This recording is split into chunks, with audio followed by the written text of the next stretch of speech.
What about it, guys, and welcome back to another episode here on Magnolia Flyways. My name is Derek, and if this is the first time you visited my channel, I create waterfowl and duck hunting content, bring from tips to hunting. So if you guys love duck hunting, go ahead and hit that subscribe button right now, because that's all I'm bringing you guys. I love duck hunting, you love duck hunting.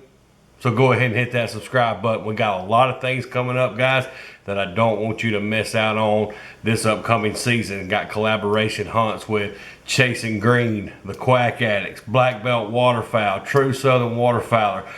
Got hunts lined up. It's going to be a big season. Don't want you to miss out. So hit that subscribe button right now. Hit that notification bell, and let's go ahead and get in this video. Today I want to be talking about how to stop flaring ducks. I've got my little notepad with me, some things I've been jotting down that I want to go over with you.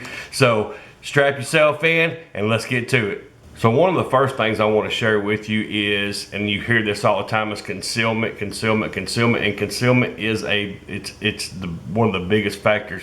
You have to be concealed, you have to be hid, but it's movement inside your blind or whatever you're trying to hide behind, a tree, or you're maybe in an A-frame or panel blind. You're moving around, you're watching.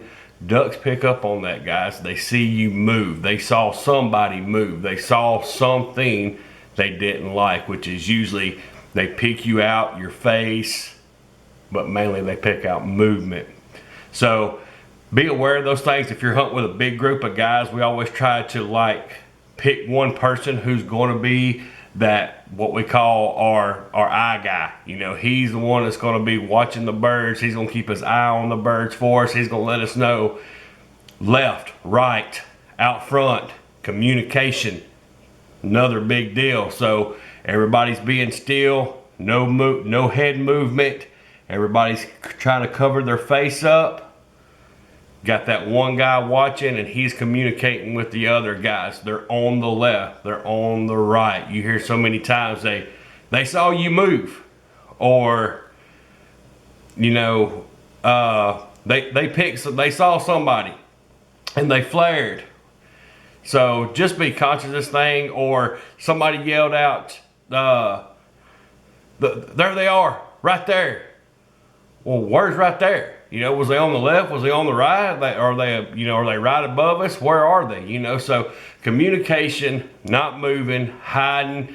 These things are going to help you guys communicate, work together as a unit, and it's going to keep those birds from flaring on you. Another big factor is your decoys. And you got to ask yourself this question when you're out there: do I have too many decoys out?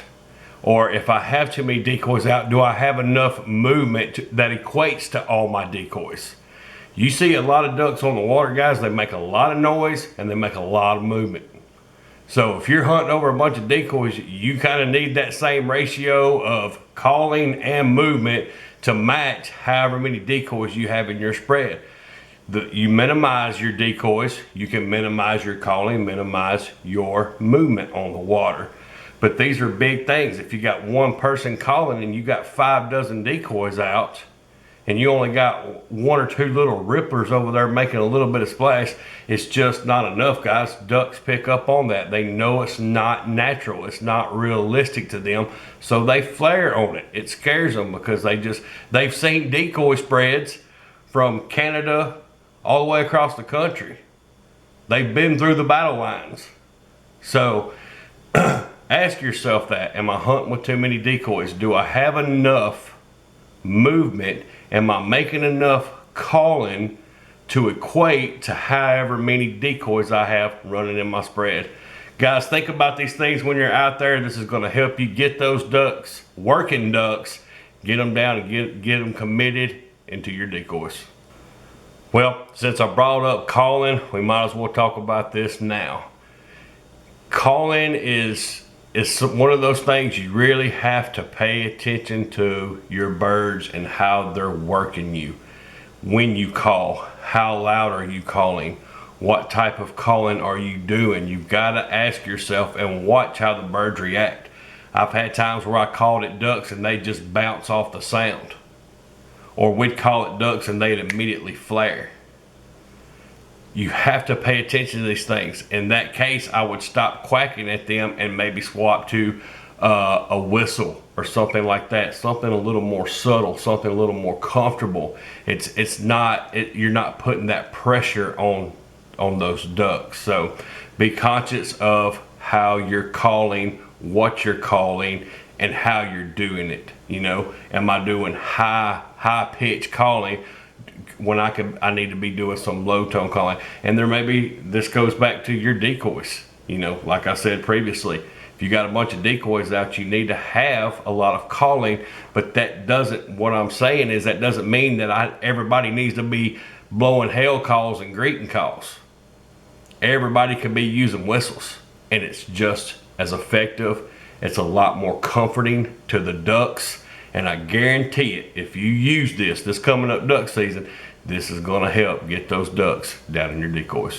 The last one I got, guys, and this is just the fact of it, is sometimes you're just hunting high pressured birds. They're highly educated and they're weary and they're just not gonna commit. You can do all the things I said. I don't know everything. I just know these are things that I have personally used that have got results and have worked. And I'm hoping that you'll implement them this coming up duck season, and hopefully you'll get some results out of it as well. It's just some things to think about, but the fact of it all is that you could be doing everything right, and if you're hunting an area where the birds are high pressured, they're just weary, you're not going to get those birds to commit, and that's just, you know, how it is sometimes. Don't be too hard on yourself. It happens to the best of us. So you just have those days, and that's why it's called hunting and not killing, you know. But I hope you guys take these little things that I've mentioned, and just when you're out there and you're hunting, question yourself. You know, do I have enough movement? Am I calling too much? Or do we need to call more? Do we need to call softer? Do we have too many decoys out? Do we need to put more decoys out? You put more decoys out, we need to have more movement. So have those things in your mind. I'm constantly reevaluating every single thing by reading each duck that flies by. Now I'm talking about working ducks, guys. I'm not talking about pass shooting. I see a lot of that out there, a lot of pass shooting. Don't do that. Get it to where use the wind, use the sun, use your decoys to get those ducks not to come into your face, but to come in from the sides, especially on those cloudy days. Get those ducks coming from the side and they won't pick you out. You'll have better chances. Hopefully you'll get better quality shots. So, hope you guys enjoyed this video today. Again, if you love duck hunting, you need to hit that subscribe button. You need to hit that little notification bell. We have got some awesome things coming up this duck season. I've got a giveaway coming up that you guys don't want to miss out on. If you like this video, hit that like button for me. Hit that subscribe button. Drop a comment down below on what you think. I hope you guys have an awesome year. It's almost here. I'm super excited. Again, got a giveaway coming up. Also got some other videos coming up that you're not going to want to miss out on, guys. I'm telling you, you're not going to want to miss out on it. Hit that subscribe button. Hit that notification bell.